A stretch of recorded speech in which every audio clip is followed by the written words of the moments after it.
around them is Ezekiel Elliott and then, of course, Saquon Barkley. Both guys, when they are at their best, are among the best in the league.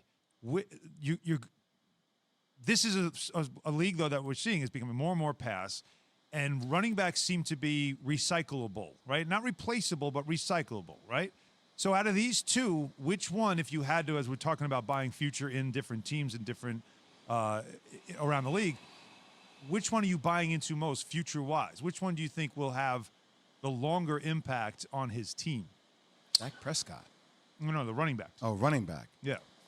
Because Saquon's coming off injury. We really, other than his rookie year, we haven't yet seen that guy that we were expecting to see. And Elliott's sort of like, even though last week he started showing you signs again, wondering if now he becomes part of a two-headed monster instead of being the guy. Yeah, I kind of, I'm going to lean towards Zeke in this one, though, Alan, because the offensive line is better. He splits a little bit of reps with Pollard, so it keeps him somewhat fresh. They utilize him when they need to in the red zone. He catches the ball out of the backfield. So does Saquon. But I think the offensive line, the quarterback, all of that kind of gives him the edge in terms of if you're buying stock in a guy for the next 3 years, it would most likely be Ezekiel Elliott. Yeah. Give me Zeke for a couple of reasons.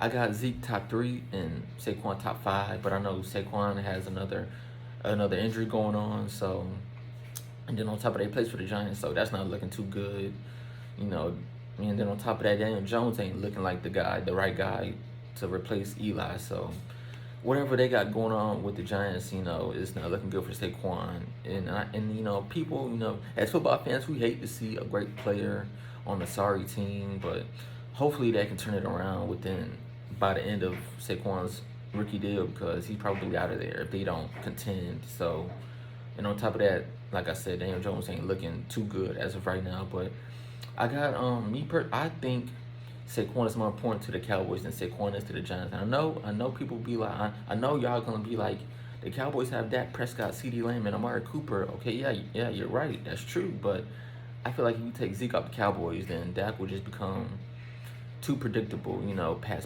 I know he's a quarterback, that's what he's supposed to do, but still, as a team, especially when you're on the offensive side of the ball, when you have a quarterback, like Kirk Cousins, he throws to Adam Thielen and Justin Jefferson with Dalvin Cook in the backfield. So the same thing with Dak Prescott, he throws to CeeDee Lamb and Amari Cooper with Zeke in the backfield. And, you can't tell me that doesn't make, having a good running back makes a quarterback's life that much easier.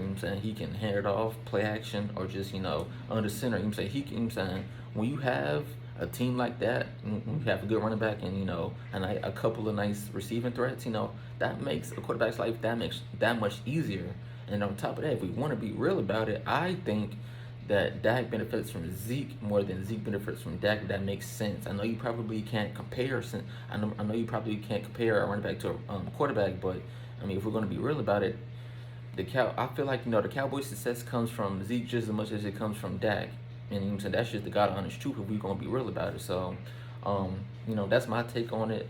I'm not trying to say that Zeke is leaps and bounds better than than Saquon, but at the time being, Saquon, has a little injury problem this early on in his career, and he plays for the Giants, so that's not looking too good, like I said earlier. But give me Zeke, and that's pretty much it.